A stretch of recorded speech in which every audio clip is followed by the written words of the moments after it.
3:06. Aquí estamos de nuevo. Os prometíamos una noche llena de informaciones, algunas con coraje, vehemencia, un tono quizá de desesperanza, tomar la pastilla roja o que se le caiga el velo a uno. Todos tenemos ese proceso. En el largo camino iniciático, en la lucha heroica, hay momentos de zozobra, pero que nos hacen aprender cosas nuevas. Y eso pasa a todos los investigadores, hasta los que a veces han sido escépticos con estos temas.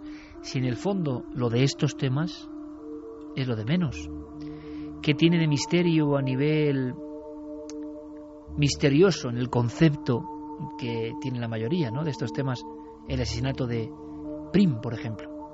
Es un asunto criminológico, pero claro que es un misterio. Entra de lleno en nuestra dinámica en cuanto aparecen las sombras, ¿no?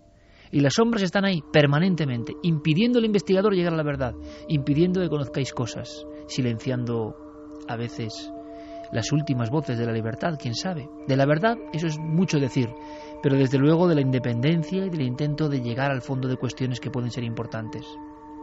Nosotros siempre tenemos eso como lema, ¿no? Ir un poco más allá. Y ahora casi nos mecemos en el agua cristalina de cierto lugar del planeta, porque nos llega una de esas historias perdidas de barcos misteriosos, de barcos que además tienen un extraño cargamento. Carmen. Pues sí, se ha hallado hace unos días, o se ha dado a conocer hace unos días el descubrimiento de un barco, el SS Ventnor, que se hundió hace 112 años y del que no se sabía absolutamente nada. Además, fíjate, todo empieza con una intuición, con una especie de llamada desde el más allá, podemos decirlo así, hacia John Albert, que es un investigador que estaba en Nueva Zelanda y escuchó pues una historia, la historia de este barco que tenía una carga insólita. Llevaba 499 cuerpos. Esa era su carga un tanto macabra.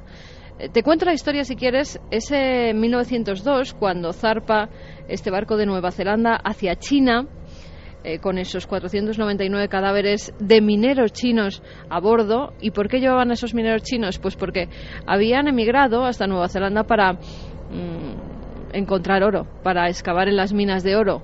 Cuando hubo esa fiebre por encontrar el metal, pues muchos emigraron allí y algunos de ellos perecieron. Pero fíjate, los chinos tenían una tradición, que es que no solamente pagaban el viaje de ida, sino que también pagaban el de vuelta. Y el de vuelta podían hacerlos tanto vivos como muertos. Pero la gente con la que contrataban ese viaje de vuelta se hacía cargo de que si ellos morían en el intento de hacerse ricos buscando ese oro, pues tenían que llevar los cuerpos, repatriarlos a China y dárselos a sus familiares. Y eso es lo que hizo Chol Se-Woi, un inversor que trataba mucho con los emigrantes chinos y el cual contrató el SS Ventnor para llevar los cuerpos a su tierra, a Pekín. Pero fíjate, ni él mismo podría ver cómo esos cuerpos regresaban a su tierra. Entre los cuerpos que se trasladaban había algunos que habían estado hasta 20 años enterrados y habían sido desenterrados. Los huesos habían sido lavados con gran precisión. Se había quitado todas las pieles, todas las partes de carne que quedaban adheridas incluso a los cráneos, los pelos. Otros estaban más recientes y lo que se hizo fue embalsamarlos y meterlos en ataúdes de zinc. Y otros que estaban en muy mal estado y ya no se podía hacer nada con ellos, pues directamente fueron cremados y lo que hacían era llevarlos en unas bolsas y estas introducirlas en unos ataúdes de madera.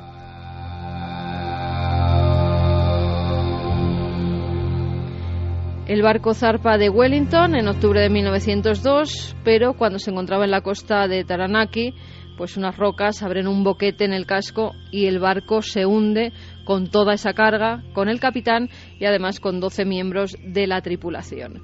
¿Cómo se enteran del hundimiento? Pues porque en las costas cercanas empiezan a llegar cadáveres, algunos de ellos todavía dentro de los ataúdes. Los maoríes que los encuentran en las playas, pues se pegan un gran susto, pero ven que ha ocurrido una desgracia, que hay una tragedia. Ellos sabían que se había hundido un barco, empiezan a investigar y se dan cuenta de que es un barco cuyo cargamento pues eran cadáveres.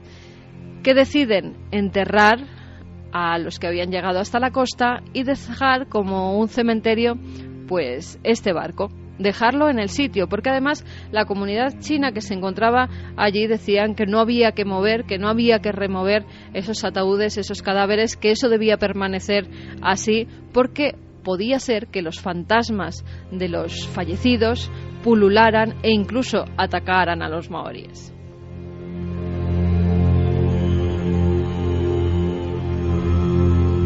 Ahora, gracias a esa llamada espiritual que recibe John Albert, pues él se pone a investigar y encuentra a 20 kilómetros de Okianga y a una profundidad de 150 metros los restos de este barco. Las autoridades chinas con las que se pone en contacto le dicen que muy bien, que puede ser el barco, pero que necesitan pruebas. ¿Y qué hacen? Pues sumergirse para intentar encontrar alguna prueba que haga ver que se trata precisamente del Mednor. Y así lo hacen, cogen una campana, algún que otro elemento que también se encontraba en el barco, se lo llevan a China y desde China dicen que efectivamente pertenecía a ese barco que se hundió. Pero aquí comienza la polémica, Iker.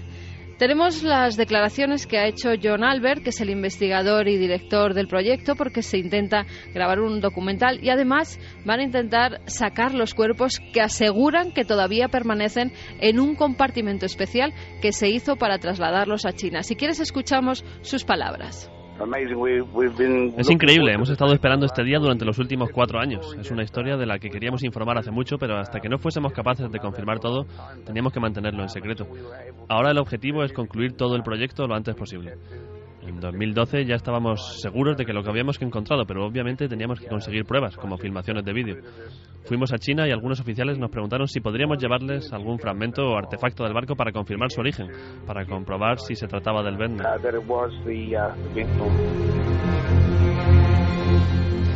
Ahora ha saltado la polémica porque parece ser que la comunidad china no está de acuerdo con que de nuevo intenten removerse esos restos. John Albert dice que va a intentar hablar con ellos. Lo escuchamos.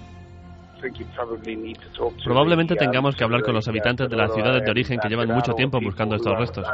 Creo que la gran mayoría de los féretros que viajaban en el barco siguen allí, porque de hecho en el interior del Mednor se construyó un compartimento especial para alojar todos los ataúdes de los mineros chinos. Por lo que hemos visto del barco, hay grandes posibilidades de que muchos de ellos sigan allí.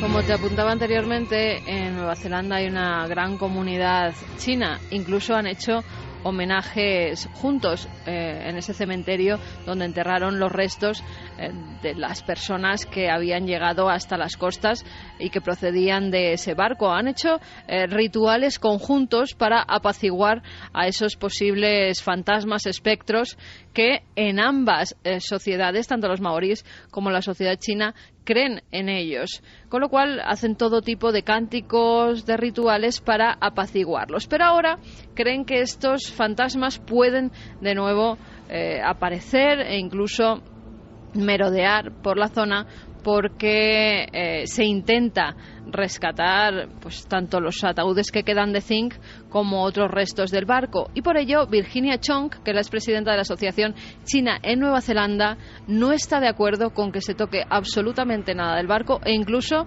han puesto una demanda ante las autoridades para que este equipo de filmación, de investigación, no pueda de nuevo ni siquiera acceder al barco. La escuchamos. Bueno, nos gustaría que se tuviera en cuenta nuestro punto de vista. Ningún director de documentales va a decir qué tendríamos que hacer ni cómo deberíamos sentirnos. Nuestro punto de vista es realmente importante en este caso. No se trata solo de los objetos. Los objetos están estrechamente unidos a nuestros ancestros en China.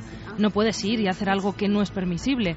Cualquier modificación, destrucción o extracción de cualquier parte del barco no solo es ilegal, sino que demuestra una total falta de respeto hacia nuestro pueblo y también hacia toda la comunidad.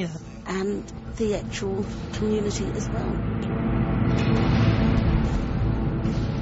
Hay una persona, Simon Mercep, que es un periodista neozelandés que conoce perfectamente las tradiciones y ha convivido también mucho con la comunidad china que se encuentra en Nueva Zelanda, y él nos habla de esos ancestros y esos espectros que en ambas sociedades parece que tienen muy presentes.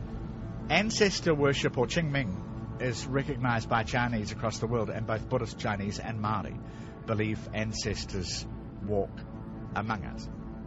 But there's a cultural clash because Somalians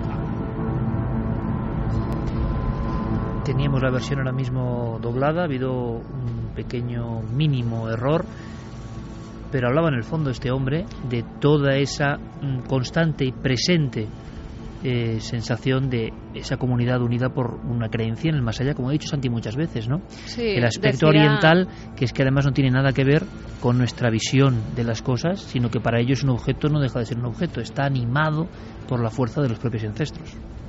Sí, decía que el culto a los ancestros o Qingming es algo reconocido por la población china en todo el mundo, también por los budistas y por los maorís. Se cree que los ancestros caminan entre nosotros, pero existe un choque cultural porque para los maoríes está prohibido comer en lugares de enterramiento, también llamados urupa, mientras que para los chinos la práctica del baisan es esencial y consiste en alimentar lo mejor posible a los fantasmas hambrientos de sus ancestros. Así fantasmas que tenemos hambrientos. Exactamente, así que tenemos a 499 fantasmas hambrientos vagando por Okianga, pero algunos de ellos han sido enterrados en tierra maorí. Como vemos, las creencias son muy profundas y están muy presentes, e incluso Iker han hecho una serie de cánticos, de rezos para apaciguar a esos posibles fantasmas que pueden estar removiéndose en esa última tumba que fue su barco.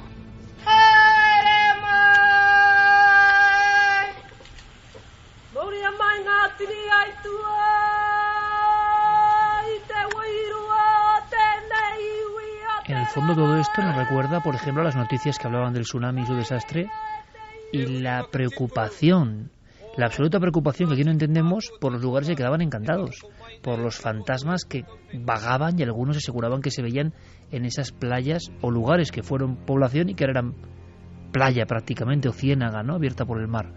El choque cultural y un barco fantasma del que se tenía noticia, con 499 cuerpos, como protagonista de la historia esta misma semana.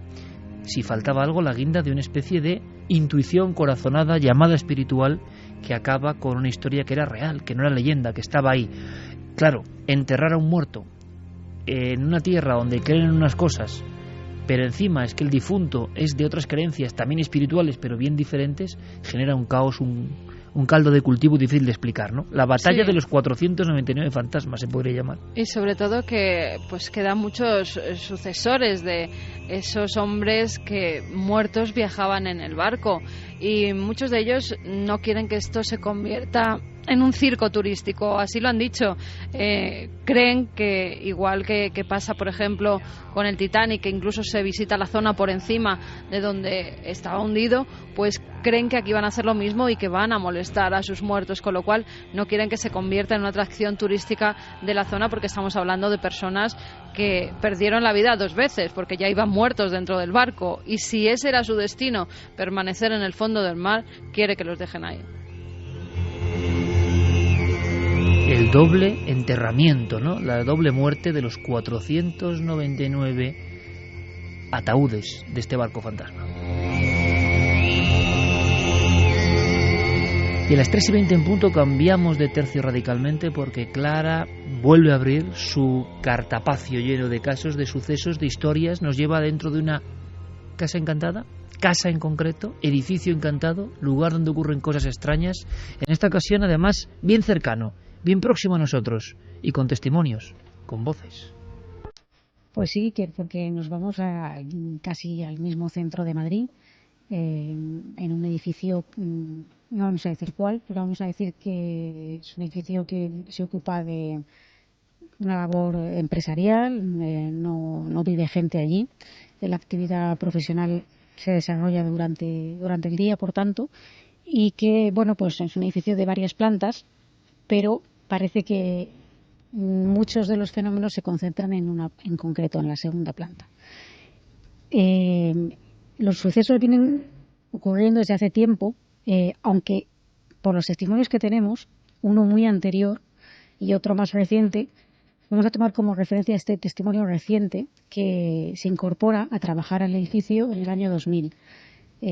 La persona, la testigo, Conchi, su tío tiene una empresa de limpieza y también se ocupa de la parte de la recepción del edificio, y ella realiza una entrevista de trabajo y empieza a trabajar en la recepción. Un lugar, lo imaginamos, nuevo, impoluto, es decir, no un sitio especialmente tétrico. No, es un sitio normal, aunque es un edificio histórico.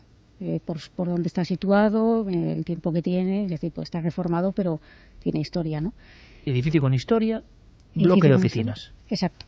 Y bueno, pues su turno era de 3 de la tarde a 7 de la tarde, que es una hora más normal, donde hay que distinguir entre dos tipos de empleados. Por una parte, los que trabajan en esos servicios de limpieza y en la recepción y vigilancia, y los que son trabajadores de la empresa, que digamos se desarrolla su actividad allí. Claro, esta persona trabaja de 3 a 7, que es una hora muy normal, los trabajadores habituales también están ahí, pero con frecuencia se ve forzada a hacer pues sustitución de un compañero que tenía el turno de noche, ¿no? De 7 a 12 de la noche, que es cuando ya no hay nadie, más que pues la persona que está en recepción en ese momento, las personas que están limpiando, que empiezan precisamente a trabajar cuando los trabajadores de la actividad de la empresa marchan a su casa a descansar, ¿no? Y bueno, ya desde que empezó a entrar allí ya le comentaban que allí pasaban cosas extrañas.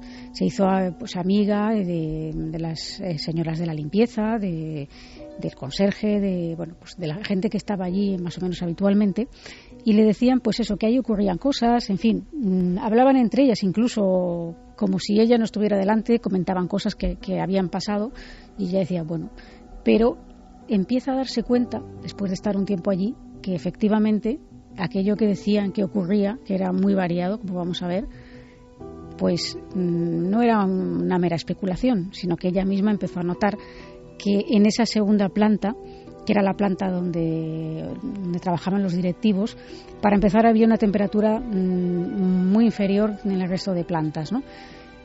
En una de esas veces que ella estaba trabajando y que tenía como compañera y con la que había trabajado amistad era Jacinta, que era la encargada de todas las trabajadoras de limpieza y por tanto la persona que llevaba ahí más tiempo, llevaba 25 años y que, como veremos, los fenómenos no empiezan en el año 2000 cuando se incorpora Conchi, sino que vienen de mucho antes.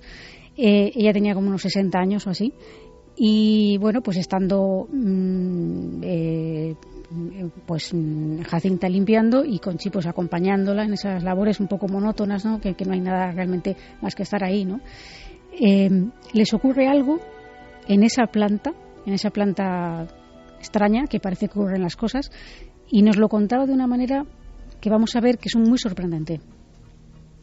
Pues estaba con ella limpiando, me estaba contando no sé qué, cosas nuestras, nuestra vida, no sé qué, y entonces ella pasó todo el paño del pronto, todas las mesitas tal. La mujer la verdad es que era muy meticulosa, con las manos, con los guantes blancos, siempre limpiaba todo, o sea, no dejaba ni una huella, sus tacitas, sus cosas de las reuniones, metió todas las mesas pegadas, todo, porque ahora ya te digo que en ese aspecto yo te digo que es meticulosa, porque ahora vas a entender, cuando nosotros ella termina de limpiar, yo estoy hablando, nos damos la vuelta, cerramos la puerta y oímos como una especie de golpe de unos muebles. Entonces abrimos y todas las sillas estaban despegadas a la misma distancia de la mesa. Y había pasado 2 segundos. O sea, era imposible que nadie hiciera eso. Creo que ahora todos, gráficamente, ¿verdad, compañeros? Hemos acudido a la escena clásica de Poltergeist, de las sillas que se cambian, y que tantas veces hemos escuchado, aunque sean diferentes posiciones, que ocurren este tipo de fenómenos con el mobiliario, ¿no? Claro, porque cuando tú, pues tienes una sensación de una presencia, parece que alguien te mira, muy subjetivo, ¿no? Es muy subjetivo, que no deja de ser importante, ojo, pero cuando tú de repente escuchas un estruendo en una sala donde acabas de cerrar una puerta y prácticamente lo único que te ha dado tiempo es darte la vuelta y abres esa puerta y te encuentras ese escenario, pues yo creo que ahí se te debe caer todo, ¿no? Y efectivamente pues esto ya Conchi se queda anonadada, ¿no? Pero no fue lo único que ocurrió. Muchas veces se escuchaban ruidos inexplicables que no sabían qué procedencia tenía, pero que no tenían ninguna lógica en ese lugar, ¿no? En este caso, una de las veces estaban en la segunda planta y los ruidos parecían proceder de la tercera planta. Esto era complicado porque allí solamente había una compañera que estaba limpiando en ese momento y que, pues en teoría era un ruido bastante estruendoso, ¿no? Como si caballos pasaran por encima, ¿no?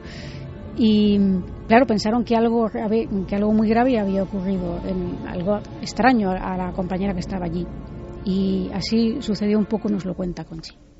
Estábamos allí en la segunda planta también y entonces empezamos a oír unos ruidos como si fueran, o sea, era un ruido como sobrehumano, porque una persona normal no podía hacer eso, sobre todo porque las plantas tienen una altura impresionante y no es como en un piso. En un piso puedes oír a tu vecina, pero es que en este caso tienen mucho grosor, paredes, todo. Entonces empezaron a correr de un lado para otro como una especie de, como si fueran caballos, que es como yo lo describo, que no sé qué sería eso, pero era muy deprisa y muy fuerte. Entonces corrían de un lado para otro, pero muy deprisa y muy fuerte. O sea, era imposible que una persona hiciera eso. Y encima del edificio ya te digo que no había nadie. Dijimos, madre mía, y la que estaba limpiando arriba, decimos, esto le ha pasado algo, lo que sea, que tampoco era inexplicable ese sonido.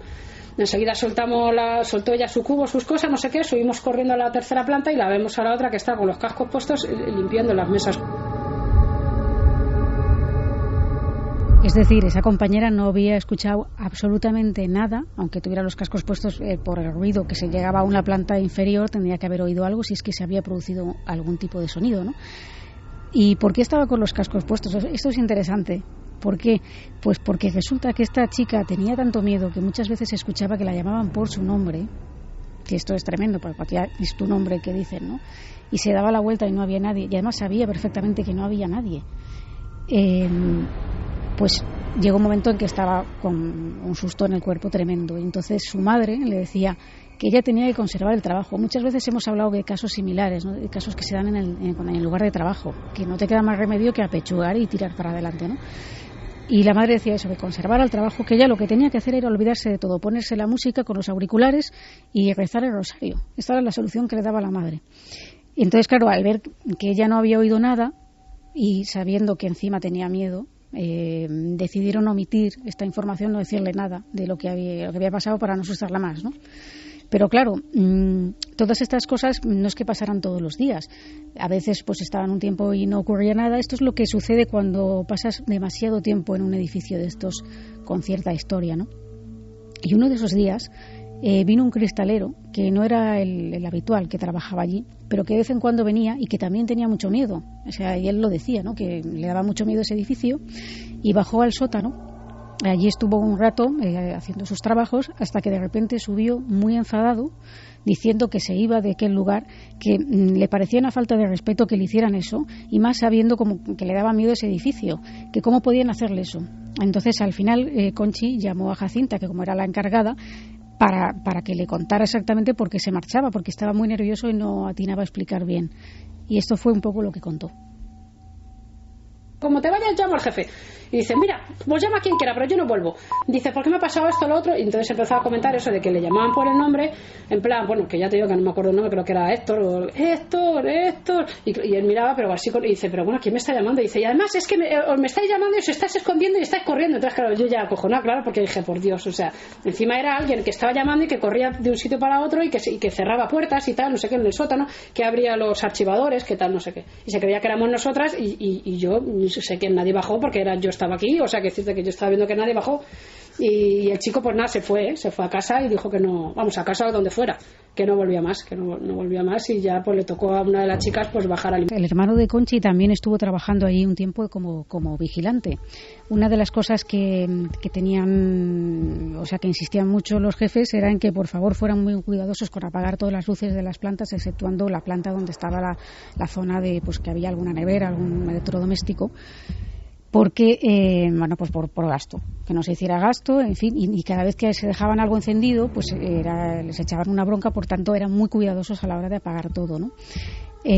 Bueno, pues el hermano de Conchi también tuvo una experiencia haciendo la ronda, que ahora veremos cómo hacían la ronda. Tenían que hacer la ronda sin luz, con una linterna, ¿no? Nos lo cuenta. Incluso mi hermano, a raíz de también recordarle a ella todo esto, mi hermano dijo, yo una vez que también estuve allí, que pues una de las veces que hizo la ronda, lo que sea, porque luego los que se quedaban de vigilante con la linterna tenías, porque todo esto quedaba ya todos los fusibles abajo, y con una linterna tenías que hacer la ronda, no más el cable. Entonces mi hermano sí que cogió, y dice que cogió el ascensor, subió al séptimo, vio que las luces de la segunda estaban encendidas, se paró en la segunda, fue con la linterna, apagó todo, volvió a subir, hizo la ronda por todas las plantas para que viera que estaba todo apagado. Cuando volvió a bajar vio que todas las luces del segundo estaban vueltas a la otra vez, todas las luces. Otra de las cosas que le advirtieron a Conchi, que al principio no entendió por qué, luego ya fue comprendiendo, es que cuando ya se quedara ella sola y se marchaban ya las compañeras de la limpieza, que dejara las puertas del ascensor abiertas en la planta de abajo, que dejara puesto algo para que las puertas no se cerraran. Ella pensó que era un tema relativo a seguridad, no le dio mayor importancia, pero cuando alguna vez se le olvidó, descubrió cuál era la causa de por qué le decían eso. Y es que el ascensor de repente se cerraba y subía no a la primera planta, sino a la segunda. Y ahí se quedaba. Estaba pensando, Javi, por ejemplo, cuánta gente condenada a vivir en un lugar, era para hacer un dossier, ¿no? Condenados a vivir en el lugar del fenómeno, que no es como que te pasa en un lugar de paso, sino que está en tu sitio de trabajo, tal y como está el trabajo. Y eso de los cascos me recordaba lo que contaba el doctor Gaón hace poco del matadero. La gente con pesadillas, pero la única forma era evitarlo poniéndose unos tapones en este caso. Es una angustia extrema porque además, efectivamente, con la crisis, este tipo de situaciones se han llevado al límite. Yo recuerdo perfectamente un caso que tocamos aquí al principio, casi cuando yo empecé a colaborar con Milenio 3, años el hospital de Alarcos en Ciudad Real, donde los vigilantes de seguridad estaban aterrorizados. No solo eso, sino que les dejaban trabajar en pareja durante la noche hasta que empezaron a recortar sueldos y dejaron a una persona para ese hospital de 8 plantas aproximadamente, en total oscuridad. Para hacer la ronda, efectivamente, las cajas de fusibles estaban al fondo del pasillo, unos pasillos eternos que tenían que ir cruzando con la linterna. Y fue allí donde nos contaron historias como llantos, por ejemplo, en la zona de los mortuorios, nos decían. En ocasiones los propios vigilantes de seguridad no sabían muy bien los pasillos en los que estaban haciendo la ronda y, sin embargo, notaban esas percepciones tan tremendas. E incluso, en un momento determinado de la noche, en la tercera planta, estando yo a solas con el vigilante en el edificio, sonó un pitido y delante de nosotros se abrió la puerta de un ascensor. Con un simple recuento, cuántas historias de este tipo hemos contado ya, ¿no? Como si fuese un clásico, pero que se repite, que hay gente ahora mismo que está escuchando la radio en esos cascos. No sé si es lo mejor escuchar este programa o ciertos tramos de este programa en esos inmensos edificios de oficina que viven y laten durante el día, pero durante la noche tienen trabajadores. Mandamos un abrazo a todos, trabajadores de mantenimiento, de limpieza, vigilantes de seguridad. Os mandamos un gran abrazo. ¿Por qué? Porque sabemos que a veces lo vivís y no podéis contarlo. Cuando lo contáis es un acto de valentía. ¿Cómo termina esta historia, Clara? Bueno, pues después de hablar con Conchi, pudimos localizar a Jacinta, que es esta mujer, la encargada, que lleva 25 años y que, claro, conocía más historias que nadie. Lamentablemente el sonido de la grabación no es todo lo deseable para ponerlo ahora, pero sí que ella nos contó, por ejemplo, que las cosas empezaron a torcerse, quizá, o ya empezando a hacer memoria, cuando pilló a 3 o 4 chicas de la limpieza jugando a la Ouija en la sala en la que se reunían para merendar. Ella le echó una bronca tremenda, les dijo que eso también, no podían hacerlo ahí, que si les volvía, lo dijo así tajantemente, que si les volvía a pillar haciendo algo así, que se iban a la calle. Claro, no les volvió a pillar haciendo algo así, pero ¿cuántas veces lo habrían hecho anteriormente? El caso es que a partir de ahí, como ella decía, las cosas empezaron a ir mal, porque estas chicas que se habían atrevido a hacer la Ouija, pues tenían miedo y con frecuencia decían que no querían trabajar solas, que tenían miedo y que, pues esto de las rondas que decía Javi, ellas querían limpiar en pareja. No querían ir por separado porque oían Ouija cosas. Y limpiar en pareja o vigilar en pareja. Otro clásico que hemos escuchado muchas veces, como si hubiese un arquetipo que se repite, ¿no? Tanto en el fenómeno como en las reacciones del ser humano en ese lugar al fenómeno. Sí, porque ya que tenían que seguir ahí, pues no querían estar solas, ¿no? Que decían que oían cosas, que entraban a algún despacho que les daba escalofríos, que las puertas se les cerraban, y alguna de ellas, pues se llegó a quitar la bata de limpieza y decir que se iba. Es que no solamente pasó con amenazas, sino hubo trabajadores que directamente desistieron de la primera noche, sin haber sabido nada de esto de la Ouija, ¿no? De hecho, Jacinta se veía un poco en la obligación de tapar estas cosas y hacerles ver que eso no tenía importancia, que eran imaginaciones de ellas, sabiendo que algo había, ¿no? Pero claro, lo que no quería es que el terror se difundiera ya entre ellas y al final hubiera una especie de rebelión a bordo y el equipo empezara a funcionar mal, ¿no? De hecho, pues la propia Jacinta empezó también a notar cosas. Una de las cosas que le ocurrió fue en el sótano que nos ha hablado antes, cuando estaba el cristalero, ¿no? Había una de las chicas limpiando y parece que tardaba. Entonces bajó Jacinta para ver qué ocurría, y mientras que estaban al lado de la escalera empezaron a escuchar pasos, unos pasos que se acercaban. Empezaron a oír esto y se acercaban cada vez más y pensaron que era el cristalero, que no era este chico que tenía tanto miedo, sino el habitual, ¿no? Pero cuando suben descubren que el cristalero está en la 7ª planta, o sea, muy lejos de allí. Por tanto, esos pasos no saben de dónde salían.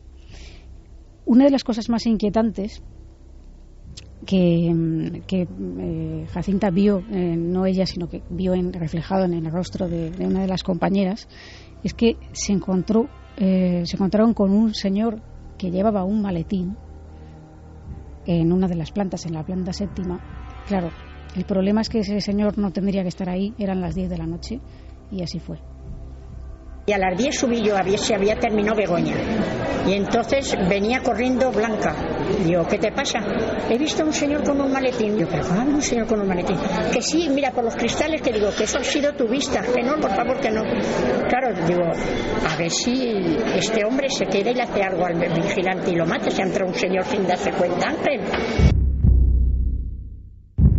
Llega a pensar esta buena mujer que tiene que hacer como de maestra controladora de todas, que puede ser un criminal, un individuo extraño, un señor con un maletín en mitad de un pasillo, en la oscuridad, en un gran edificio de oficinas, y saben que no ha entrado nadie. Saben que no ha entrado nadie, que ha desaparecido delante de las narices de esa compañera, y bueno, pues su obligación fue bajar, esperar mientras el vigilante subía y registraba todo el edificio, para al final descubrir que ese hombre nunca había estado ahí. Hablabas del año 2000 y dabas una escena, esas mujeres de la limpieza, 4 haciendo la ouija, y que todo empieza a ir mal a raíz de ese momento. Un caso completamente desconocido para todos nosotros y que está ahí al lado, que es un gran edificio. ¿En cuántos ocurre esto en la zona histórica de Madrid y por qué? ¿La ouija refuerza algo? ¿Genera una histeria colectiva? ¿O realmente despierta algo que ya estaba ahí de por sí? ¿Sigue habiendo fenómenos hoy en día? Pues es algo que está todavía en investigación. Es probable que sí, pero hablamos de muchos años de fenómenos. Sí, muchos años de fenómenos. De hecho, sí puede haber unos detonantes. Aquí en este edificio murió uno de los jefes en la 5ª planta, en un despacho, de un infarto. Era un compañero que estaba allí. Parece que tardaba en bajar, no bajaba. Subieron y se lo encontraron con la cabeza apoyada encima de la mesa, muerto. Y otro compañero murió en un baño, no sé exactamente de qué, falleció. Bueno, pero podrían ser cuestiones naturales, ¿no? En un principio, sí, en un edificio tan grande con tanta gente, ¿no? Por supuesto, cuestiones naturales podrían ser, pero también, no sé, esas apariciones de hombres con maletín, no sé qué pintan ahí, ¿no? Lo que sí te puedo decir, Iker, es que entre otros fenómenos también se encontraban las papeleras, imagínate todas las papeleras de un pasillo volcadas, o sea, como una burla, ¿no? Es decir, estás limpiando y toma, te dejo todas las papeleras en medio volcadas con la basura. Las luces, como digo, se encendían solas después de haberlas apagadas. Uno de los, por ejemplo, de los vigilantes tenía una botella para orinar, así como lo oyes, porque no se atrevía a moverse de la portería. De hecho, la ronda, está mal decirlo, pero no la hacía casi nadie, porque tenían miedo, los que tenían que ir solos con la linterna. Y uno de los chicos que estuvo solamente una noche, algo le ocurrió muy gordo, que no quiso entrar, se esperó en un banco en la calle hasta que se hizo de día, y cuando aparecieron los primeros trabajadores, les devolvió las llaves y dijo que él no volvía. Y ya para finalizar, quizá una cosa que podría explicar este revoltijo de fenómenos es que en el sótano de este edificio hay un túnel que al parecer se utilizó durante la Guerra Civil y que allí, según me cuenta Jacinta, murió gente. Este túnel está ahora mismo clausurado. A veces pienso, compañeros, Santi, Carmen, Javi, es difícil, el investigador que lleva mucho tiempo, sustraerse al influjo de todos estos temas, ¿no? Si hacemos un recuento, lo veníamos hablando en la redacción, este es un ejemplo de caso múltiple, ¿no? De un sinfín de fenómenos que de casi todos hemos oído hablar, aunque tiene algún elemento novedoso. Pero claro, ¿cómo es posible permanecer al margen, absolutamente purificado el cerebro, sin que nada de esto te afecte? Y hablábamos en la redacción entre nosotros de que en el ámbito de la transcomunicación, o en el ámbito del mundo de la psicofonía, por ejemplo, hay un gran nivel de sugestión, o de que el fenómeno te atrapa, el fenómeno te lleva, el fenómeno casi te posee un poco, hay que decirlo, ¿no? Y hemos hablado de muchos ejemplos. Vamos a hacer una cosa, vamos a hacer un experimento. Vamos a ir con una de esas entrevistas en el más allá. Vamos a hacerlo con un personaje esencial en el mundo del misterio. Seguramente su irrupción 1000 veces ha sido contada, pero sigue impresionando. Ese cineasta, ese documentalista que graba en un bosque de Suecia en los años 50, graba el canto de los pinzones y de pronto escucha la voz de su madre ya muerta. Es que es difícil contar una historia más potente, ¿no? Por muchas veces que la cuentes, Fredrik Jürgenson escucha las bobinas de cinta abierta y cree entender Friedel, mi pequeño Friedel, aunque ahora nos dicen que había otras investigaciones anteriores y que incluso en Siberia con las primeras grabaciones de cantos chamánicos ya aparecían voces, pero parece que el primero que se da cuenta realmente de la importancia de lo que se está grabando es Jürgenson. Jürgenson murió, dicen muchos, que muy afectado por el fenómeno de la psicofonía, casi haciendo psicofonías a diario, escuchando mensajes en todas partes, perdiendo quizá el juicio o accediendo a una verdad, no lo sabemos, pero ha ocurrido en muchos investigadores de este fenómeno en concreto. Clara me mira con una cara porque claro, ella ha sacado tantas psicofonías, tiene ese don, ¿no? Pero es verdad, hay algo que acaba como apropiándose del territorio más privado del investigador. ¿Qué nos podría contar Jürgenson desde ese otro lado que suena celestial con Lisa Gerrard? ¿Qué podría contarnos Jürgenson de ser entrevistado brevemente por Diego Marañón? El hombre que trajo de verdad el término psicofonía, voces de los difuntos, como se dijo en un principio, al mundo moderno. ¿Qué sabrá ahora Fredrik Jürgenson en el otro lado?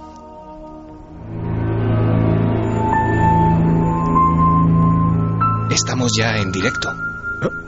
Muy bien, pues usted dirá. Oiga, no se lo va a creer, pero su voz se parece muchísimo a la de Giordano Bruno, que a su vez tenía un aire a la de Andrew Cross. Aquí las voces proceden de un todo y de una nada al mismo tiempo. ¿Es una indirecta? ¿Por qué lo dice? Por lo de las voces. ¿O acaso no sabe quién soy yo? Sí, claro que lo sé. Uno de los padres del fenómeno psicofónico. Eso es, y alumno de Jung, y cantante de ópera, y músico, y arqueólogo, y pintor, y productor. Madre de Dios, lo que seguro es que no se aburrió usted. ¿Y con qué disfrutó más? Le diré con qué disfruté menos, o lo que me trajo más disgustos. Mi labor como productor. Si no me hubiese empeñado en perfeccionar mis películas, no me habría metido en ese lío. Ya, aún se acuerda de lo que pasó. Como para no acordarse. Yo solo quería grabar el canto de los pinzones para añadirlo como efectos sonoros a una de mis filmaciones. Pero cuando lo escuché... Un susto de padre y muy señor mío, ¿no? De padre no, más bien de madre. Era mi madre llamándome. La pobre llevaba muchos años enterrada. Como comprenderá, el asunto presentaba unas implicaciones la mar de interesantes. Mucho. Supongo que al principio mucha gente debió pensar que era usted un alucinado, aunque tampoco crea que las cosas han cambiado mucho. Lo peor vino cuando se me ocurrió vincular las psicofonías y los ovnis. Anda, pues mire, no sabía nada de eso. Cuénteme. Bueno, en aquella época los avistamientos de platillos volantes ya pasaban de 100.000 y prácticamente no había país en el mundo en el que estos objetos no se hubiesen visto. Lo único que hice fue proponer que a lo mejor había una conexión entre las voces y los hipotéticos tripulantes de aquellos cacharros. Estaba yo pensando que para ser usted uno de los pioneros en el campo de las psicofonías, no me suena haber escuchado ninguna grabación suya. ¿Oh? Pues precisamente aquí tengo una de ellas. Si quiere, se la pongo. Me parece estupendo. Proceda.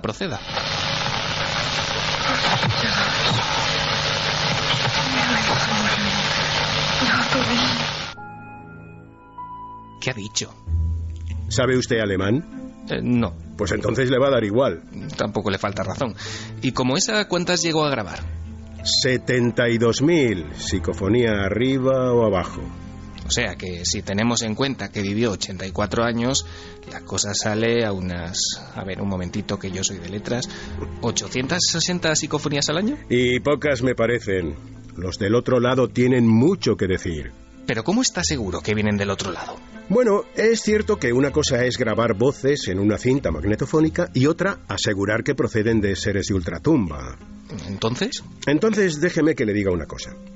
Aquellos que dudan del origen sobrenatural de las psicofonías solo se convencen cuando escuchan una de esas voces y la relacionan con algún ser querido que haya fallecido.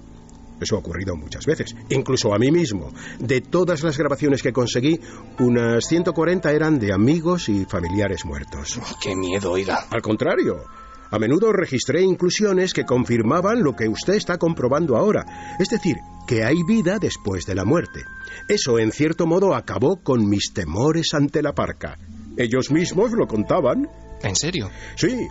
Recuerdo algunas diciendo: vivimos, vivimos, Friedel, los muertos viven, somos humanos.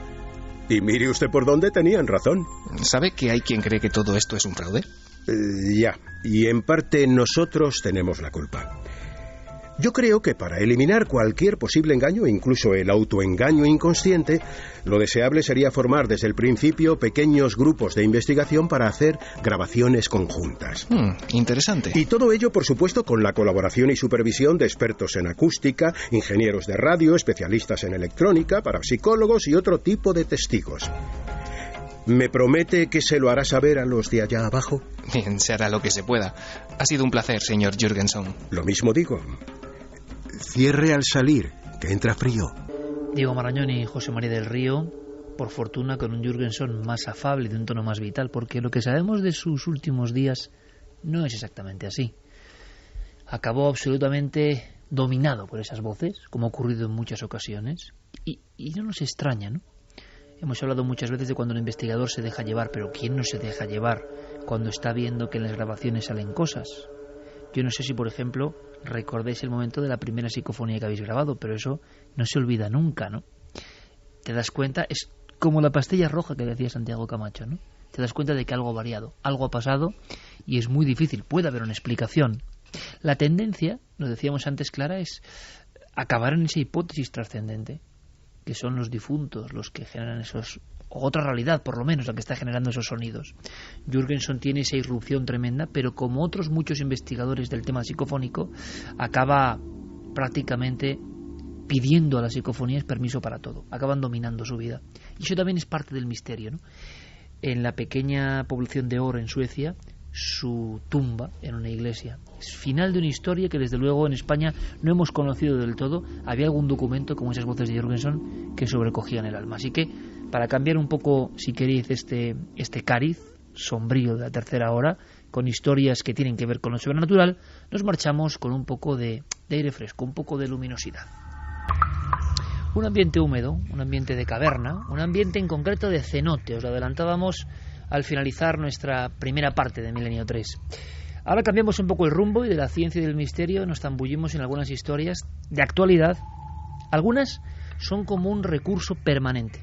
Se lleva hablando mucho tiempo de ellas. Qué parte de leyenda y qué parte de sucesos reales. Por desgracia, algunos de los sucesos que van en esta hora son un poco truculentos, pero conectan directamente con el misterio. Cenote, que es un término que muchos no conocerán, muy propio de las tierras mexicanas. Concretamente a uno, el cenote Zací. ¿Es así, Clara? Exacto. A ese viajamos.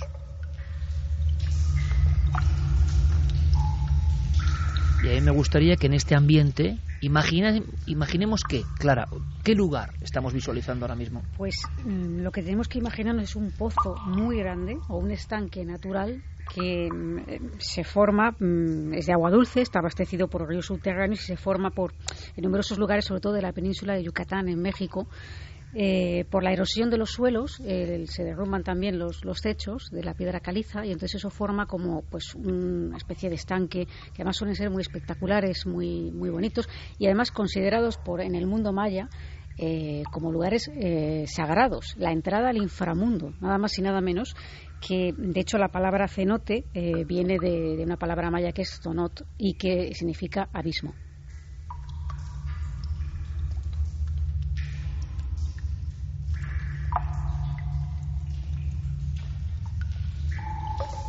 Imaginamos esa poza, esa especie de lago, muchas veces, no sé si todas, cubierto por la cueva, es decir, un lugar donde hay un pozo, pero tú estás metido en las tinieblas también, ¿no es un lugar al aire libre o sí?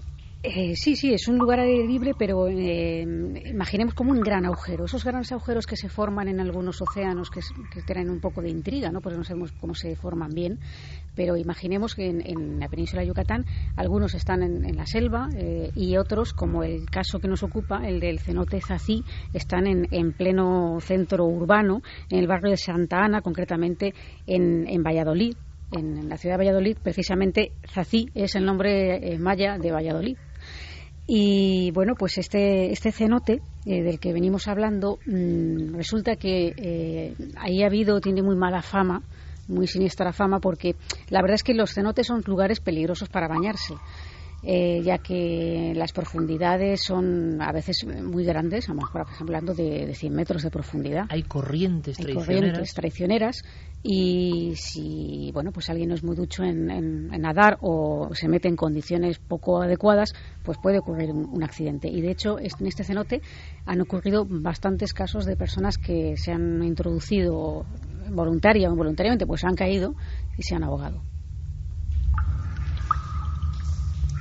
O sea que este cenote, dentro de la panoplia que hay, es especialmente negro, ¿no?, en su trayectoria de desaparecidos y ahogados. Sí, porque sobre todo en tiempos un poco más antiguos, el acceso al cenote, una vez que alguien se ahogaba, era muy difícil. Y entonces lo que hacían era esperar, según las técnicas antiguas, unas 72 horas, momento en el cual el ahogado subía a la superficie y era el lugar, o sea, en el momento preciso para cogerlo con una cuerda y sacarlo. O sea, el cuerpo ahogado, habitual este proceso, siempre hacía la misma maniobra, digamos, en la parte profunda del cenote, y a las 72 horas emergía. Para horror de los familiares que llevan horas y horas apostados en el cenote esperando a que su hijo, su hermano, su padre, quien fuera, saliera, ¿no? Y si no se cogía, es lo que decían ellos, ¿no?, si no se cogía a tiempo en esa emergencia, ¿no?, que es que subía el cuerpo en ese lugar, se volvía a hundir y ya era imposible sacarlo.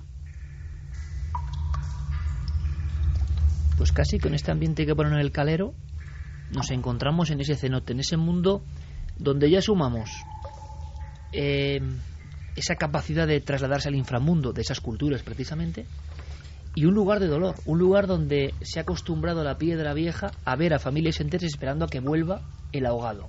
Y ahí ocurre algo, me decías, y algo muy reciente. Sí, porque después de varios de esos accidentes, en concreto de uno en el que unos estudiantes se introdujeron en el cenote y pues se quisieron bañar. Uno de ellos no quiso bañarse porque no sabía nadar, pero se cayó y tuvo la desgracia de ahogarse.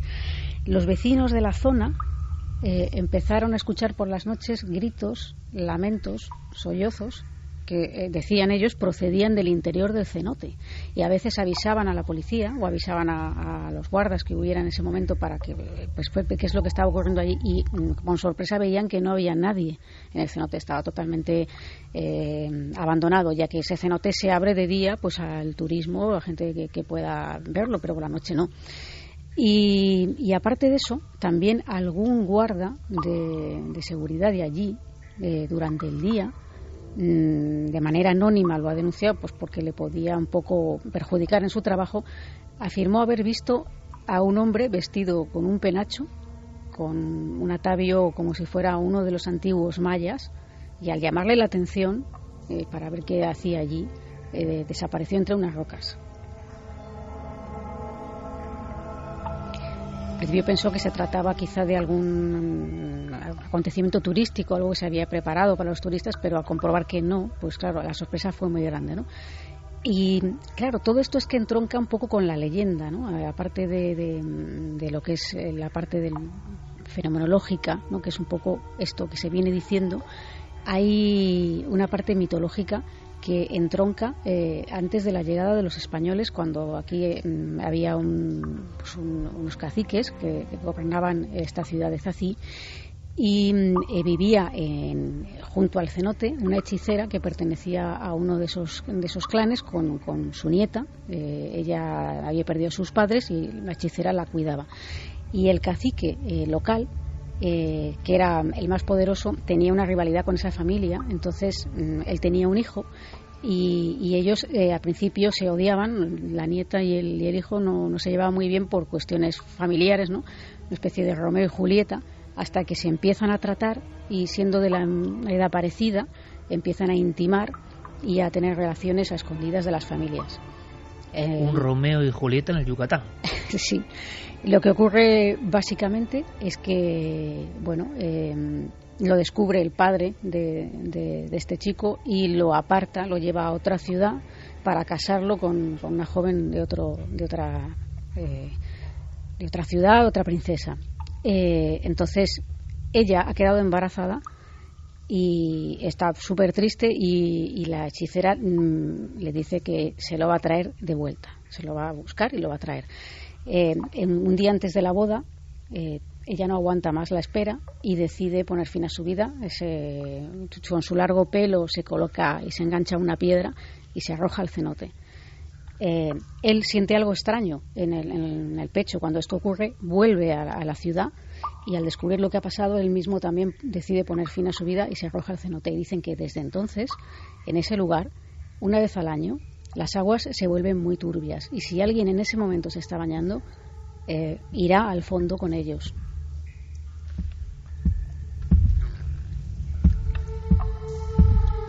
Y esto, que es pura leyenda antigua, pero que las leyendas por algo entroncan con un sitio físico real, porque allí pasó algo, y luego se ha demostrado la gran cantidad del cenote que engulle los cuerpos de los ahogados. Por cierto, que en España hay lugares relativamente parecidos, con esta historia negra detrás, e historia de apariciones. Resulta que esto, hasta el 2013, hay noticias de llamar a la policía mexicana porque se están escuchando esos, donde no hay nadie, desde dentro del pozo, estos alaridos y estos lamentos. Sí. O sea, la leyenda se convierte en noticia. Se convierte en noticia y aparece en medios digitales de Yucatán, y donde pues se da un poco cuenta de estos sucesos que vienen produciéndose. Además, no es la primera vez. O sea, es que este cenote en concreto tiene muy mala fama. Al cabo del año, en los cenotes del Yucatán puede haber una media de 10 ahogados. Pero este en concreto tiene especialmente mala fama por la cantidad de accidentes que ha habido, quizá por estar en un sitio tan urbano que es más fácil acceder a él, y que a lo mejor se cuele gente pues para bañarse, porque la verdad es que es espectacular.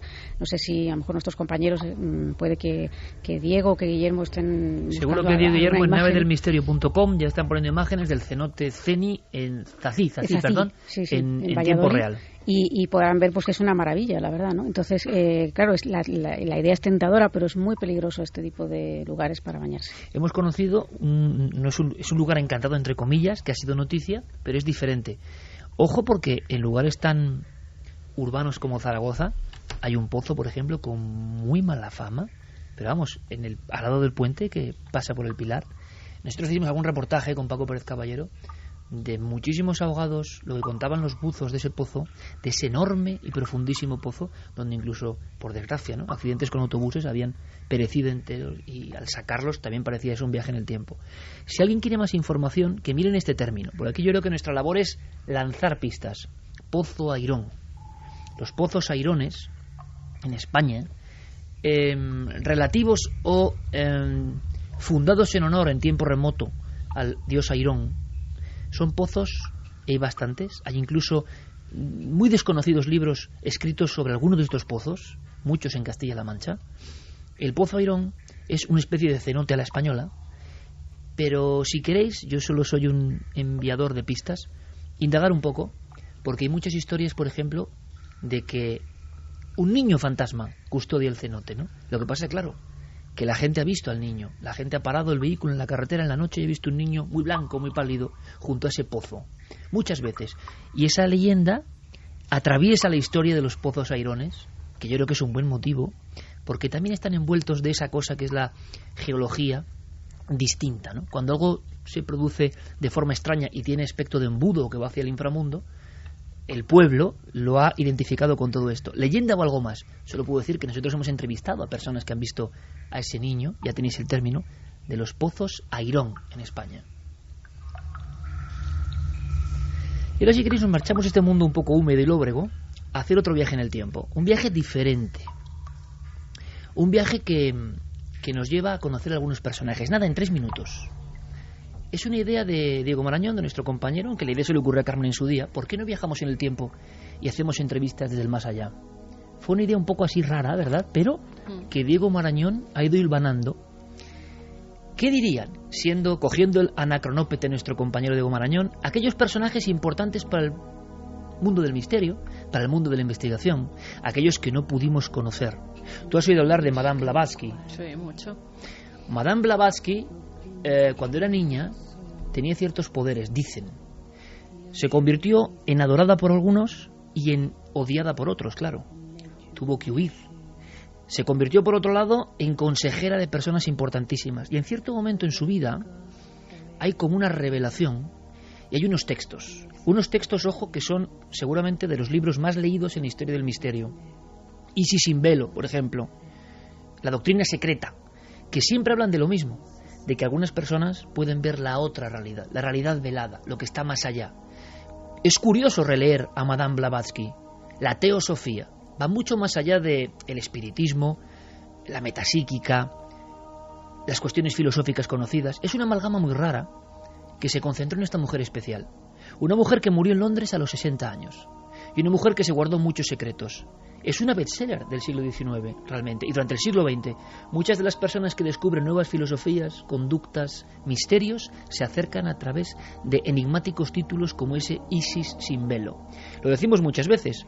Cuando uno accede al mundo del misterio, sea por la vía que sea, tiene la sensación, lo hemos hablado tú y yo muchas veces, ¿verdad?, de que un velo se cae. Es como si nos hubieran atado un velo al nacer, que no nos permite ver muchas cosas. Y cuando uno va hilvanando historias, es un velo que hace desconfiar de casi todo, sobre todo de lo que dicen que es oficial o convencional, y es un proceso de vértigo. Blavatsky lo tuvo, lo dejó escrito. Diego Marañón casi se toma un té con Madame Blavatsky, viaja en el tiempo y acude para preguntarle lo que todos hubiésemos querido preguntarle. ¿Cuál será la respuesta de esta alquimia sonora? Diego Marañón, entrevistas en el más allá, ni más ni menos que Elena Petrovna Blavatsky.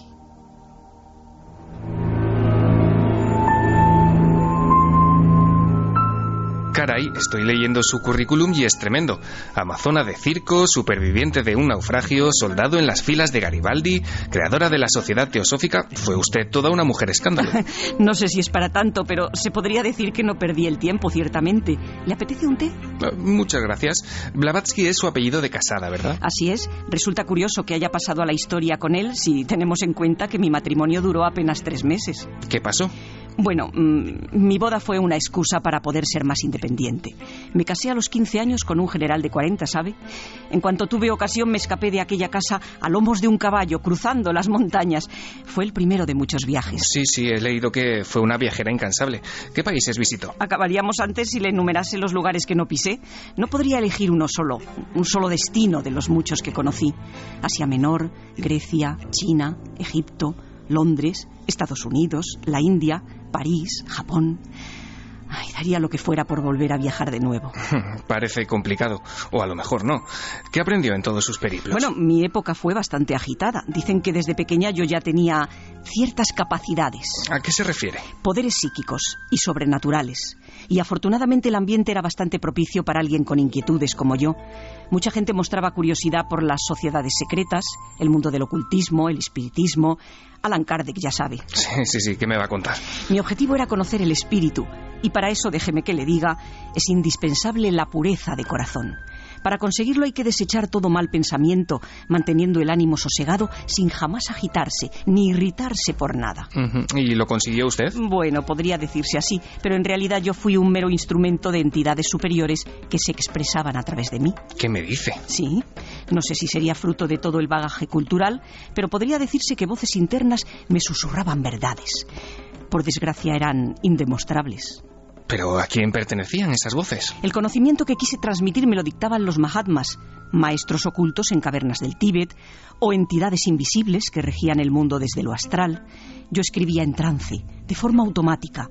¿Sabe lo que es eso? Sí, creo que la sigo. Bien, pues ellos me transmitían esas verdades y yo las dejaba por escrito. Todo está en mis libros, Isis sin velo y la doctrina secreta. ¿Se los ha leído? Déjelo. Mejor no me responda. ¿Qué tal está el té? El té. Pues frío, la verdad. Estoy escuchándola tan atentamente que lo había olvidado. Imagino que la reacción a todo eso que me cuenta sería tremenda. Lo fue. La Sociedad para la Investigación Psíquica de Londres llegó a sugerir que yo era una espía rusa, ya ve usted. Las críticas y las burlas fueron feroces, pero con el tiempo me acostumbré a las injurias, a las calumnias y a las maledicencias en general. ¿No sentía rabia? Pues al principio un poco, pero luego en lugar de ofuscarme, opté por mantener silencio y sonreír. Entienda que aún hoy mis escritos solo pueden ser entendidos si se conocen las claves ocultas escondidas en el discurso. Se necesitan llaves, si quiere decirlo de ese modo. Ya, pues nos quedan unos segundos. Entonces olvídelo. No sea así, mujer. Cuéntenos al menos en qué consiste o qué pretende, aunque solo sea por amortizar el viaje hasta aquí. Bien, a rasgos generales es una doctrina filosófica, religiosa y esotérica que trata de trascender las limitaciones de la ciencia y de las religiones. Se inspira en las revelaciones por parte de los maestros invisibles de esa tradición secreta y antigua que le comentaba antes. Solo la teosofía puede explicarnos el misterioso problema del bien y del mal y reconciliar al hombre con la terrible y aparente injusticia de la vida, porque imagino que las cosas no habrán mejorado ahí abajo, ¿verdad? Ni pregunte, oiga, ni pregunte. En fin, muchas gracias por todo. Me llevo el té para la vuelta. ¿El té frío? Sí, té helado. Ya no saben qué inventar.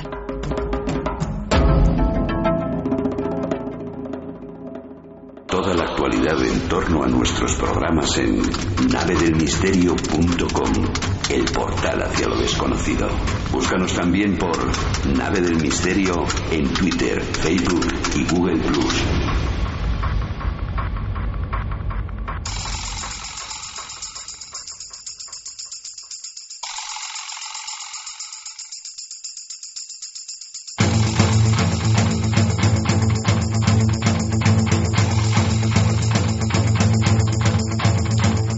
Y 25 minutos, uno de esos lujos de hacer radio. Ángeles afuera, vaya voz y vaya interpretación. Gracias, Ángeles, de verdad.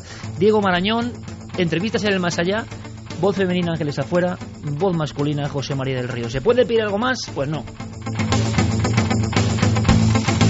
Sí, se puede pedir algo más. ¿Qué personaje entrevistaréis vosotros en estos viajes, a partir de viajes en el Anacronópete de Diego Marañón? Sé que tiene algunos preparados impresionantes, pero es que no es fácil resumir, lanzar lo de siempre, lanzar pistas para que si vosotros queréis, luego prosigáis el viaje. Lanzar el estímulo de conocer a Blavatsky, cuando ya nadie habla de Blavatsky. Bueno, pues todos los personajes importantes del mundo del misterio del siglo XIX-XX, Santi, no me equivoco, ¿no? Desde tu querido Rosso de Luna, bueno, todos estuvieron muy influidos por las charlas, los dictados, las revelaciones de una mujer nacida en la vieja Ucrania, muerta en Londres. ¿Qué tenía? Hombre, ¿merece la pena el esfuerzo o no? Si queréis ir un peldaño más allá de los misterios convencionales, Isis sin velo, la doctrina secreta. Yo creo que el viaje merece la pena.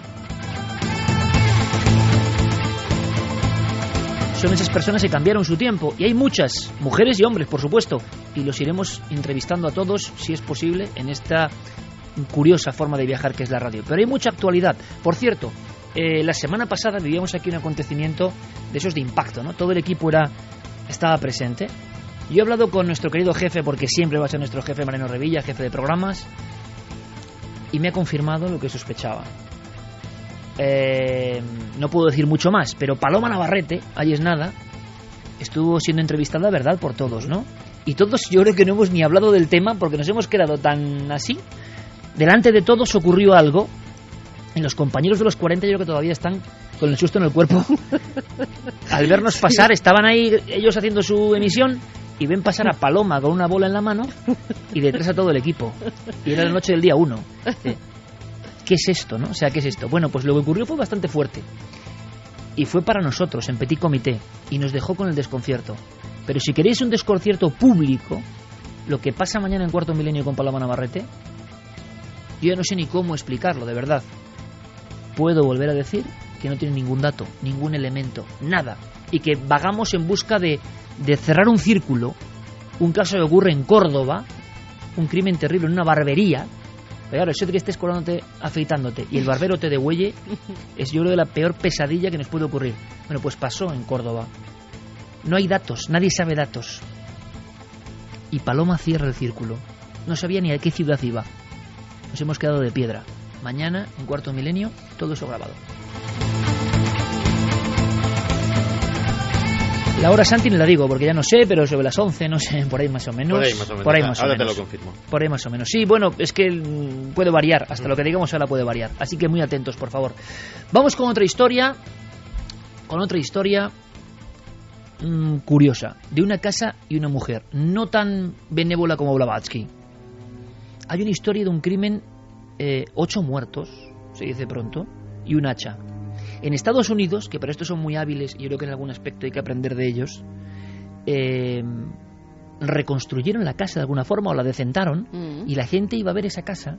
De un crimen tan espantoso que yo no iría ni loco. No solo iba a verla, sino que tú puedes hoy en día alquilarla por una noche y pernoctar en ella. ¿Alquilarla? Sí.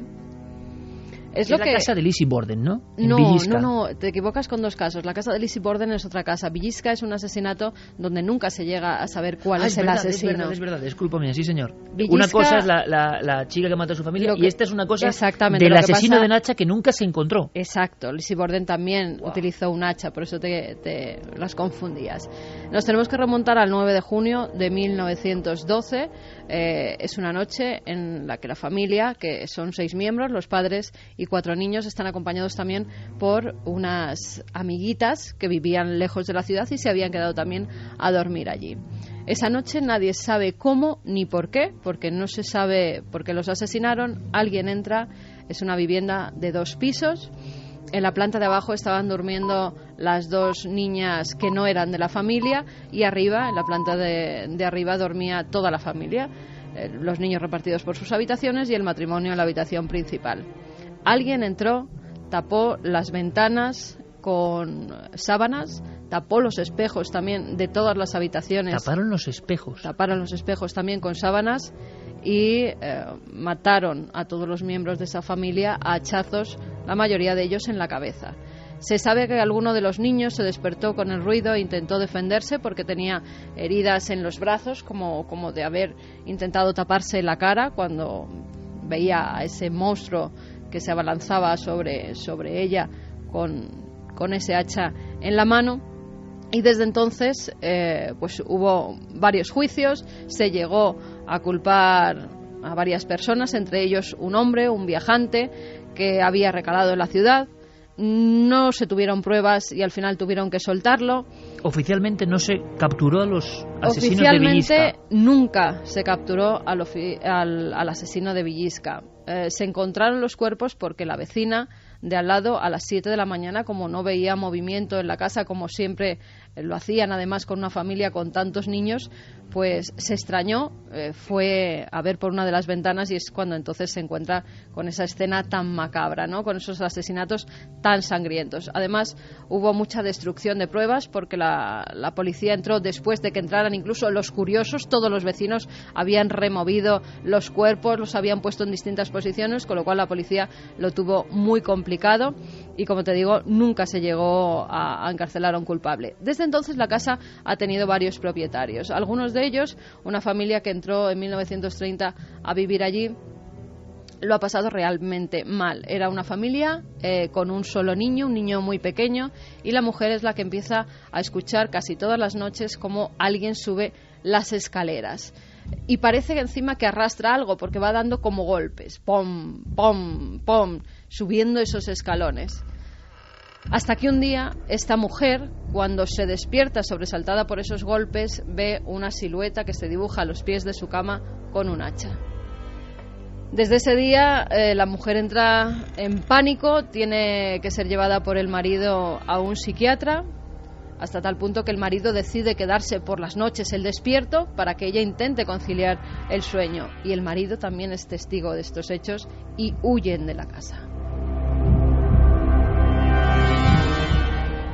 Posteriormente, sin saber lo que había ocurrido en la vivienda, un padre con unas niñas adolescentes entran a vivir allí. El padre era camionero y de nuevo las niñas escuchan llantos, escuchan movimiento por las noches, puertas que se abren y se cierran y de nuevo el ruido tremendo como de un hacha subiendo por las escaleras.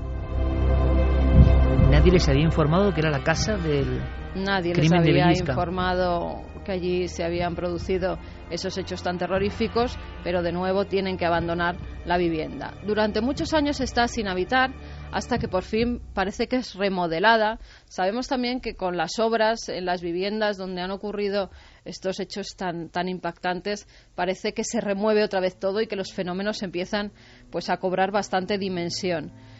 Desde entonces, esa casa tiene una dueña, se llama Marta Lynn, dice que ella no cree en los fenómenos paranormales y que las veces que ha pernoctado en esa casa no ha sentido absolutamente nada, pero aún así... ¿Ella vive allí? No, tiene la casa y ella de vez en tiene la cuando casa, pasa. ella de vez en cuando pasa, tiene O sea, la no casa... me creo que alguien duerma en esa casa sabiendo lo que ha pasado y que no le importe. Ella dice que a ella y a su difunto marido que no les pasaba nada, porque sí que es verdad que habitaron la casa durante un tiempo. Ahora, ¿por qué no la habita? Porque se dedica a alquilarla para que equipos de estos que son muy comunes en Estados Unidos, que hacen tours paranormales, pues vayan por lo menos 2 veces al día a visitar la vivienda y a contar la historia de los sucesos de Villisca. Y intuyo que ahí viene la noticia, ¿no? Porque un tema tan antiguo del año 12, que estoy recordando ahora los libros aquellos que pediste, que son... O sea, yo creo que hay cosas que es mejor no saber, de verdad. Las imágenes fotográficas, porque había un reportaje de... Era el espanto, ¿no? Y además, ¿con qué sentido? Esa violencia que es lo más cercano a lo diabólico, ¿no? Matar a unos niños y aniquilar una familia sin sentido, sin un lucro igual, ¿no? Pero... que nadie sabe por qué ocurrió. No, es se un apuntaron misterio, ¿no? teorías, alguien que el padre le debía dinero, también se habló de abuso a menores, bueno, hubo muchas teorías, pero ninguna de ellas se pudo confirmar. ¿Y qué ha pasado? ¿Por qué Villisca 1912 es noticia hoy? Pues mira, porque hace unos días la oficina del sheriff recibía un aviso. Robert Steven, que es uno de esos cazafantasmas o... guías turísticos de lo paranormal, que visita casi a diario esta vivienda, pues decidió apuñalarse cuando se encontraba dentro de la casa. Nadie sabe cómo ni por qué. Llevaba un cuchillo de grandes dimensiones y como si fuera delante de poseído, las personas que iban con él. Claro, delante de los turistas que iban a visitar esa casa. Nadie sabe cómo ni por qué, cogió el cuchillo y empezó a apuñalarse él mismo. Inmediatamente llamaron a la policía, lo trasladaron al hospital, donde se está recuperando de estas heridas bastante graves, pero no saben todavía por qué lo hizo. Él no ha vuelto a estar consciente para contar la historia. No ha declarado absolutamente nada. Estaba contando la historia de la casa de Estaba Villisca haciendo y empezó a apuñalarse. la visita turística como cualquier otro día, comentando cómo en las habitaciones, en la de abajo, habían matado a las 2 niñas que no eran de la familia, como en la habitación de arriba estaba en su cuna el niño pequeño, y cuando bajan en la planta inferior es cuando de repente, delante de los turistas que tenían los ojos como platos y que habían pasado miedo por la historia que les acababa de contar, él saca un cuchillo y se autoinflige esas heridas. Claro, aquí el problema estaba en su cerebro, se obsesionó con la historia, ojo con la historia de investigadores obsesionados con algunos casos. Pero, o el ente maligno que habita la casa o le lo poseyó. que sea. Es lo que apuntan, que algún, pues eso, que la malignidad que se concentra en esas 4 paredes de alguna forma haya penetrado en este hombre y le haya llevado a apuñalarse. Ahora la gran cuestión es, después de ocurrir esto, ¿hay colas para entrar en esa casa? Seguro. Y es que está ese lado un poco oscuro, ¿no?, que tiene el ser humano, esa morbosidad que a mí sinceramente, o sea, cada vez me repugna más, sí. Aunque el caso tiene una conexión con el misterio, evidente. Se ha hablado siempre de las apariciones de Villisca y de lo que han vivido algunos inquilinos, pero esto ya entra dentro de la psiquiatría. La Deep Web es un término que yo creo que hace 2 años nadie mencionaba, que Santi Camacho fue de los primeros que trajo a la radio, que es otra de esas cosas que casi yo creo que es mejor no saber, que parecía una leyenda urbana, donde todos los horrores eran posibles y donde uno se descorazona con la especie humana, tan hábil para algunas genialidades y con tanta oscuridad entre medio, ¿no? Y resulta que parece que hay un primer ataque real a la Deep Web, Santi, coordinado, porque lo que está pasando ahí, de alguna forma, tiene que detenerse, ¿no? Claro, lo que está pasando ahí es que, entre otras muchas cosas, algunas malas, algunas muy malas y otras peores, allí se podía conseguir todo tipo de productos y servicios de carácter ilegal: armas, drogas, moneda falsa, identidades, pasaportes, trasplantes, asesinos a sueldo y un larguísimo etcétera que incluye prácticamente todo lo que se puede. Y eso era operativo, Santi, es decir, no es un mito, sino que esas transacciones se hacen a través de esas redes. Las transacciones se hacen y yo, doy testimonio personal de haber visitado muchos de los sitios donde se llevan a cabo. Pues muchos de los sitios que ya no existen, que a día de hoy, ahora mismo, ya no existen muchos de aquellos que visité. Bueno, casi que me alegro, ¿no? Alguno queda. Europol y el FBI, coordinados, han llevado a cabo esta semana lo que han denominado la Operación Onimus. 17 detenidos en Europa y Estados Unidos y han caído pues dentro del ranking de todas estas webs ocultas, han caído algunas de las más importantes. Los principales mercados de droga, que eran Silk Road, Cloud 9 y Hydra, otros que se dedicaban a cosas como, por ejemplo, pasaportes falsos, armas, elementos para... Esto suena hasta increíble, ¿no? Suena a película, ¿verdad? Suena a película total.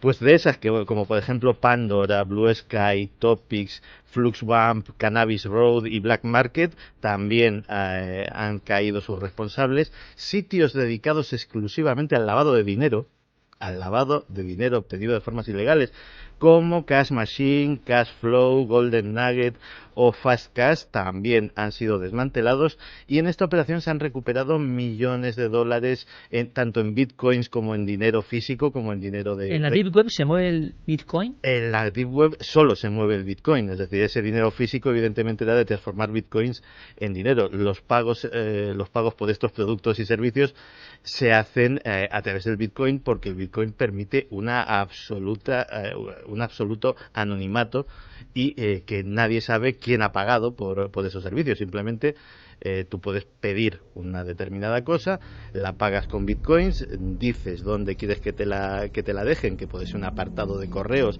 en Gibraltar, por poner un ejemplo, y no hay ningún tipo de contacto entre el vendedor y el comprador. Curiosamente dices, claro, ¿y cómo no te timan? Tú sabes, por ejemplo, en sitios legales como Amazon, que se llevan las reviews. Confianza, ¿no? Hay reviews de los clientes satisfechos que dicen, vendedor de confianza, muy buen producto, este me ha timado, no le compréis. O sea, eso se hace así, o sea, parece así de surrealista. Santi, perdona, lo de las bitcoins, leí el otro día que en Madrid teníamos ya un cajero de bitcoins. Pues, ¿en la calle Serrano? ¿Puede ser? Puede ser, no, desde luego sé que no sería el primero que hay a nivel mundial, no conocía la noticia, pero no es en absoluto imposible. Sí, había uno en Chipre, ¿no? Que era como un lugar... Y en Canadá... Aquí es lo que nos faltaba ya. Creo también que en la misma sede del MIT en Massachusetts han puesto otro, es decir... No es lo más común, pero... Es un ataque sin precedentes al mundo más oscuro de la red, digamos, a la red debajo de la red. Sin precedentes, han caído 414 sitios que han sido cerrados, que ya no existen, ha habido 17 detenciones y una parte de la comunidad de Internet está muy inquieta porque, claro, se preguntan, ¿y cómo ha podido ser posible? Todas las comunicaciones en la Deep Web se llevan a cabo a través de un sistema que se llama Tor. Tor permite un anonimato total.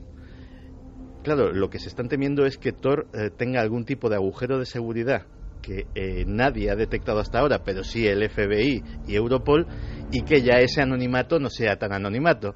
Y, claro, evidentemente para actividades delictivas pues puede ser una buena noticia, pero ten en cuenta que Tor también, por ejemplo, en sitios donde hay regímenes dictatoriales, la resistencia o las personas que se oponen a esos regímenes también se comunican a través de esos medios, es decir, también tiene, digámoslo así, usos lícitos, con lo cual el problema puede ser grande, con lo cual Europol ha dicho que la gente podría estar tranquila, aunque vete tú a saber si te puedes fiar o no, porque esto se ha llevado a cabo con lo que denominan trabajo policial a la antigua usanza: vigilancias, confidentes, infiltrados, escuchas telefónicas, etcétera, etcétera, y que, digámoslo así, la inviolabilidad de Tor sigue intacta. Ahora bien, decías que estos sitios han desaparecido. Quedan sobre todo 3 que se llaman Agora, Evolution y Andrómeda, que también son de los históricos del comercio clandestino y que están experimentando un fenómeno curioso. Todos los clientes de los otros 414 sitios están revirtiendo allí. Con lo cual es imposible de erradicar eso, ¿no? Y estos parece ser que son un poquito más duros de pelar, aunque los responsables del área de seguridad informática, tanto de Europol como del FBI, han dicho que están detrás de ellos y que algún día caerán. Yo sí, con esto me sigo quedando perplejo. Pertenezco, no sé si a otro mundo ya. Evidentemente pertenezco a otro mundo, pero claro, ¿cómo es posible que una cosa que es delito en el mundo real no lo sea en el mundo digital? ¿Cómo es posible que todo esto no se abrió la puerta en cierto momento y está muy bien para las cosas buenas? Ahora, para las cosas malas, yo creo que no sabemos ni el impacto que pueden tener a futuro, ¿no? ¿Cuántas transacciones? ¿Se ha calculado, Santi? ¿Cuánta actividad comercial en ese gran mercado negro? Es imposible. El volumen, claro, lógicamente no se lleva registro de las visitas. El tráfico a través de Tor, por lo menos por los medios convencionales, no se puede cuantificar porque, simplificando mucho el funcionamiento, Tor funciona mandando tu señal, mandando tu IP a través de una serie de routers. Es como el lavado de dinero a través de una serie de empresas superpuestas. Pues más o menos tu señal va a un router, que va a otro router, que va a otro router, que va a otro router. Con lo cual, la pregunta es, a un gran servicio de inteligencia, de verdad, que sería darle la vuelta a la conspiración. Un gran servicio de inteligencia, poned el que queráis, de los grandes, importantes, no puede saber lo que está pasando y desmantelar eso, porque es increíble que haya unas redes activas de mercado negro. Claro. Muchas personas dirán, no, si es que siempre ha habido mercado negro, como la tontería de esa, no, es que en el barrio tal te ibas y tal. Lo que nunca ha habido es una interconexión con todo lo que significa de los mercados negros.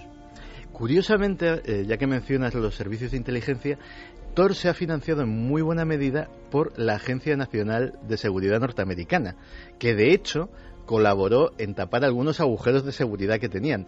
¿Por qué? Porque resulta que, evidentemente, por ejemplo, los servicios de inteligencia fomentan la insurgencia en otros países y les interesa que los insurgentes a los que ellos fomentan tengan una forma secreta de comunicarse que los otros gobiernos no puedan detectar. Con lo cual, la pescadilla que se muerde la cola. Y hablamos no de pescadilla, sino de otro animal muy mítico. Bueno, animal, si es que es un animal, que imaginamos que sí. Yo nunca podré olvidar mis andanzas por Navarra y Segovia, le he contado más de una vez, los ojos de los ganaderos. O sea que conozco muy bien la sensación que nos trae ahora Javi Pérez Campos de lo que está pasando esta misma semana en cierto lugar donde ya había habido ataques a ganado. Pero una cosa es hablar del otro lado del océano y otra cosa es cuando yo tuve la oportunidad, hace ya siglos, de acudir a Segovia, al Valle de Tabladillo, ahí al lado, ¿no? O a Navarra, en una zona de la ribera donde un gran lobo, se suponía que era un gran lobo, claro, no sé, desangraba las ovejas, aniquilaba completamente los rebaños, no dejaba huellas. Como había un solo punzón, la Archancha, era un expediente que es de la Archancha también, ¿no? Como vamos a tener en un par de semanas, decía que era un lobo grande y viejo con un solo colmillo y que entonces picaba con ese colmillo y desangraba, ¿no? Pero yo lo que nunca olvidaré es la mirada de aquellas personas que lo habían perdido todo, que todavía estaban allí en montones las cabezas de ganado, que no entendían cómo había saltado pretiles de 3 metros, y sobre todo hay una cosa muy inquietante en todo esto.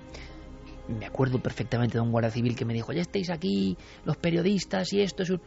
¿Por qué no ha vuelto a ocurrir? A mí lo que me extraña es si hubo más de 1.500 cabezas de ganado chupadas por ese lobo con un solo colmillo en la zona de Navarra, o 900 en Valle de Tabladillo, si es tan habitual y tan normal, ¿por qué luego no pasa? Han pasado 20 años, no ha vuelto a pasar. No debe ser algo habitual. ¿Qué ha pasado ahora, Javi? Pues en esta región en concreto, muy cerca de Salta, en Argentina, sí que ocurre con más o menos habitualidad, porque de hecho hace prácticamente un año hablamos con periodistas de esa zona que nos contaron historias muy parecidas a la que contamos esta noche. Esto ha ocurrido hace solo unos días en la localidad de Coronel Cornejo, muy cerca de Salta, donde 40 cabras han aparecido muertas en la finca, con una extraña incisión en el cuello. ¿Única incisión también? Eso es, una incisión además muy precisa que ha extrañado a los ganaderos porque decían que ellos han visto todo tipo de ataques y este no parece corresponderse con el de nada que hayan visto antes. Además porque aparecen casi desangrados, solo que alrededor de los animales apenas hay ni una gota de sangre. Eso es algo que ha extrañado mucho a... O sea, que a no hay los testigos. despedazamiento, no hay una limaña que se ha cebado, porque en esa zona de Salta puede haber hasta puma, ¿no? Claro, pero no se trata de ninguno de estos ataques a los que ellos efectivamente ya están habituados. No solo eso, sino que los perros que ellos tienen precisamente para vigilar y para evitar que este tipo de cosas ocurran y para alarmar a estos vecinos, pues los perros no dieron ninguna señal de alarma, estuvieron tranquilos toda la noche. Que es otro superclásico, ¿eh? En estos ataques, hablo hilando con lo que yo viví en España. Los perros no alertaban y nadie lo entendía. Los mastines contra el lobo, nada. Y luego hay otro concepto que no sé si habrá ocurrido en Salta, que para nuestro amigo el zoólogo González Sitges es lo más inquietante de todo. Y esto sí que me lo pregunto. Yo no sé, será un animal. Pero lo que, verdad, se me quedó aquí siempre es... Imaginaos un festín de 400 ovejas recién muertas. Es un festín de carne impresionante. Y hubo como meses, no, 1 año y pico entre ambos casos que yo investigué. Y los ganaderos miraban al cielo, y allí estaban arriba los buitres, y ni en un caso ni en el otro bajaban. Decían, parece que saben que esa carne no es buena, que no está buena, que algo ha pasado. Es imposible tirar una oveja a un campo y que no bajen los buitres, si hay buitres. Y eso se me quedó siempre. Las alimañas no bajaban a por esa carne de estos casos en concreto. Pues en este caso no sabemos si las alimañas mostraron algún comportamiento anómalo, porque de momento no se han referido a ello, pero sí que las propias cabras, por ejemplo, no mostraron ningún comportamiento raro tampoco, no se mostraron alarmadas. De hecho, las casas de los dueños de estas fincas están muy cerca de los animales, y la única persona que sí que notó algo extraño es un miembro de la familia Villalba, que ha visto cómo han atacado a 16 de sus cabras. Pues él dice que la noche del viernes escucha que el perro, uno de los mastines que tiene, le despierta arañando la puerta de su casa como si estuviera aterrorizado. Unos perros que están específicamente preparados para atacar o para asustar a este tipo de amenazas. Y él dice que en el momento en el que abre la puerta sí que ve una extraña sombra como alargada saltando la valla de su finca. Dice que tiene una agilidad muy especial y que está como huyendo hacia el monte. En Argentina ya ha habido ataques de ganado, hubo una polémica tremenda, se dijo que era un tipo de ratón. El ratón hocicudo. Un ratón hocicudo que atacaba y dices, bueno, puede ser, pero y no. cauterizaba las heridas. Y quemaba, porque las heridas estaban quemadas. Entonces, otra teoría es que había personas detrás de todo esto. Bueno, aquí se ha hablado de que quizás algún bromista o alguien que no... pues que cae mal la gente de esa zona y que quiere pues hacer una especie de venganza, pero en realidad también han dicho que podría ser un predador con facultades sobrenaturales, hasta tal punto que han llegado a hablar del ucumar, el mítico animal de criptozoología, que en teoría ya ha atacado en otras ocasiones. Pero lo cierto es que hay un pánico total en la población, en los vecinos de esa zona, hasta tal punto de que están haciendo batidas nocturnas. Hay ahora gente, mismo. Efectivamente, hay gente haciendo guardias, escopeta en mano, para intentar dar caza a este ser, o por lo menos identificarlo. Y si quieres, vamos a escuchar a la investigadora y periodista Andrea Pérez, que ha estado allí y que cuenta lo que se ha encontrado. Los lugareños están haciendo guardia y que hasta el momento arrojaron resultados negativos porque no han podido observar ni se produjo nuevamente muerte de algún animal en la zona, así que están todos a la expectativa y lógicamente, más allá de la incidencia económica en la chacra donde murieron los 40 animales, tienen miedo, ¿no? O sea, hay un reparo, un susto importante. Bueno, pues ya hemos hablado de cosas demasiado truculentas. Eso está pasando en el sentido de que los grandes mitos del misterio como que nunca mueren, ¿no? Sea lo que sea el originador de esto, de marcas en el ganado, que es un absurdo total, porque a ver quién hace marcas en el ganado,